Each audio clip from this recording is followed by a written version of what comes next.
A'udzubillahi minasyaitonirrajim. Bismillahirrahmanirrahim. Okey, hari ini kita teruskan dengan kes yang ke-26. Kes 26, mana wanita meninggal waris ialah ibu, bapa, suami. Satu orang anak perempuan, satu orang cucu perempuan dari anak lelaki, satu orang cucu lelaki dari anak lelaki, serta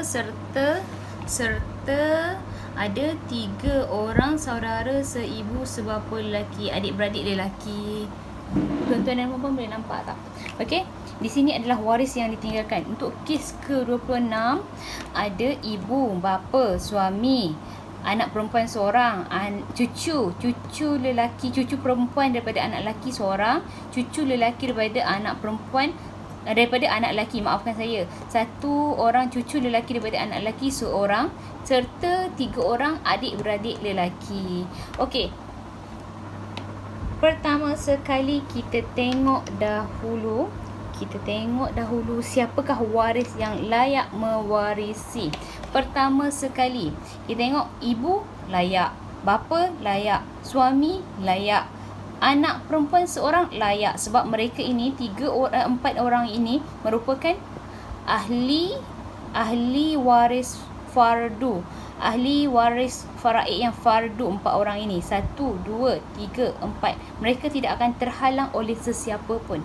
Dan untuk cucu perempuan dengan cucu lelaki ini, mereka akan berkongsi.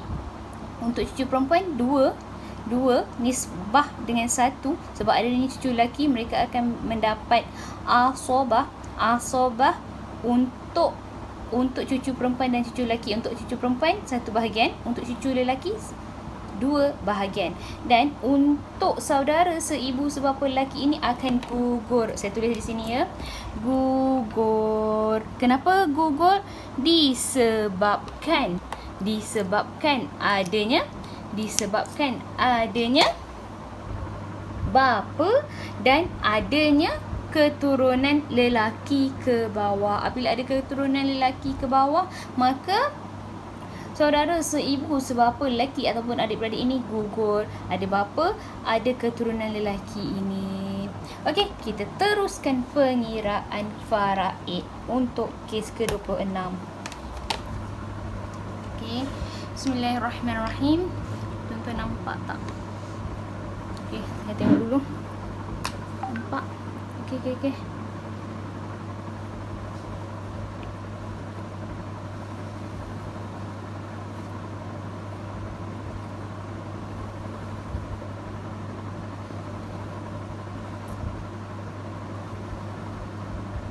Begini ya tuan-tuan dan puan-puan, kita buat.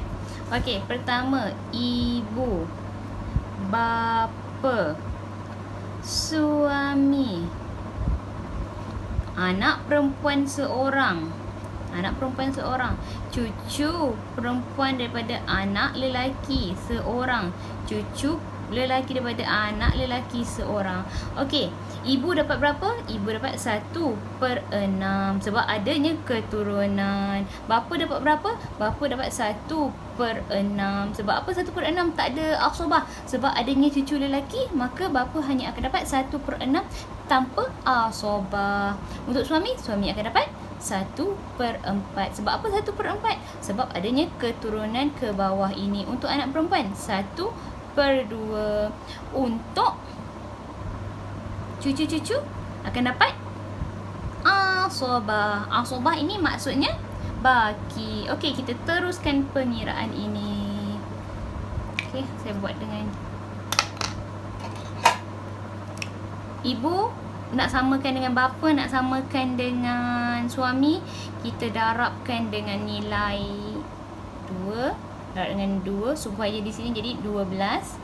Darab dengan 3, darab dengan 6. Okey, seterusnya 2/12, maafkan saya, 2/12, ni 2/12, ni 3/12, ini jadi 6/12. Ini adalah asobah.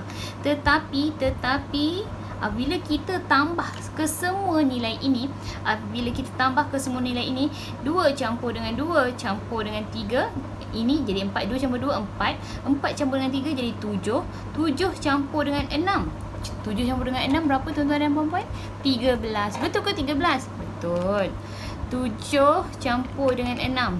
Jadi 13. Ini adalah 13. Maka ia juga menjadi masalah, iaitu masalah aul. Ni maksudnya pengangka lebih besar daripada penyebut. Ini disebut masalah aul. Maka untuk menyelesaikan masalah ini, seperti kes-kes yang sebelum ini, kes sebelum 26 ini, kita pernah menghadapi masalah aul ini, kita samakan. Maksudnya penyebut ini kita samakan jadi 13. Maka di sini 2/13, 2/13, 3/13, 6/13. Untuk cucu ni macam mana? Cucu ni kosong. Cucu ini tidak dapat apa-apa harta pusaka disebabkan telah dihabiskan oleh waris fardu, iaitu ibu, bapa, suami, anak perempuan. Maka cucu ini tidak mendapat apa-apa habuan. Kenapa tidak dapat habuan?